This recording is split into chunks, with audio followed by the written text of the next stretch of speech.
Terusir, karya Hamka. Bab 1. Surat dari Maria. Kandaku, tuduhan itu berat sekali. Sampai sekarang aku belum mampu memikulnya. Sungguh, kesalahan itu bukan kesalahanku. Itu hanyalah fitnah dan perbuatan orang lain yang benci melihat damainya rumah tangga kita. Melihat beruntung kita selama ini setelah hampir 10 tahun kita hidup bersama. Tidak ada angin bersimpang siur dalam pergaulan kita.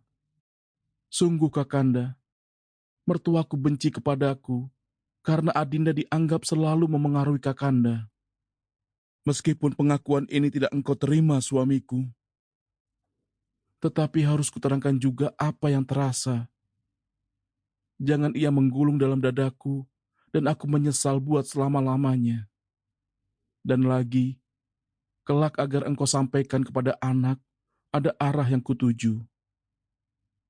Tidak ada rumah yang akan kutempati, karena dari perlembahan datangku, dan ke perlembahan aku mesti kembali. Demi Tuhan yang memegang segala tampuk hati manusia, aku akui memang aku orang hina. Memang ayah dan bundaku dari bangsa yang tidak berkedudukan tinggi sepertimu dan kaum kerabatmu. Tetapi percayalah wahai ayah anakku, bahwa hatiku emas adanya, meskipun aku miskin. Ingatkah engkau suamiku, bagaimana 10 tahun yang lalu, sewaktu aku masih remaja, engkau bersumpah di hadapanku bahwa engkau akan menjadi suamiku, akan membelaku sepenuh jiwa ragamu? Ingatkah engkau bahwa waktu itu mendiang ayahku telah mengatakan, "Sia-sia wahai orang muda, engkau tidak akan tahan jika mengambil anakku menjadi istrimu, sebab kami dari bangsa yang tidak terkenal, sedangkan engkau dan kaum kerabatmu dari kalangan bangsawan. Engkau akan dipandang hina oleh kaummu, akan diejek, disisihkan dalam masyarakatmu. Ingatkah engkau suamiku, bahwa ketika itu engkau berjanji akan tahan dan sabar, menerima dugaan demikian, karena engkau cintakan aku sepenuh jiwamu?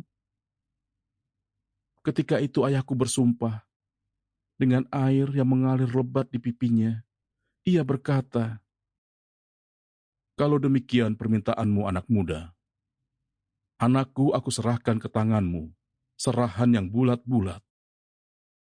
Tidak ada tempatnya bergantung lagi, melainkan engkau, sebab ibunya telah meninggal. Engkau pegang ia, didik ia baik-baik, karena meskipun kami orang yang tidak terkenal, hanya orang gajian, tetapi anakku menerima pusaka, warisan dari ibunya, yaitu kesetiaan. Kalau ia engkau sia-siakan, hai orang muda, engkau sia-siakan ia lantaran engkau tidak sabar dengan dugaan dan fitnah, atau gelombang kesusahan hidup, maka kalau aku hidup pada waktu itu, engkau akan kuhinakan, kupandang seperti makhluk yang tidak berharga, bangsawan nama dan rendah darah. Dan jika aku mati, dari celah kuburku kukirimkan sumpah, biar dibawa oleh angin yang deras mengenai puncak puding pusaraku, supaya engkau ditimpa sengsara hati yang tidak putus-putus."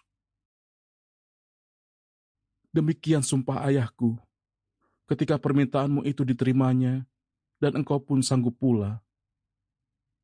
Cobalah engkau perhatikan kembali. Sekarang agaknya hatimu sedang tenang. Cobalah ingat. 10 tahun kita bersama. Adakah perangaiku yang tidak engkau suka? Pernahkah aku melakukan sesuatu yang buruk dan salah? Hampir setiap bulan keluargamu datang dari kampung. Macam-macam saja percakapan yang dibawanya. Menyindir aku, menghina aku, mengatakan aku anak yang tak tentu asal, mengatakan peranakan kota yang tak tahu adat istiadat. Aku juga tahu kerap kali mereka memfitnah aku kepadamu, supaya hubungan kita terganggu. Sample complete. Ready to continue?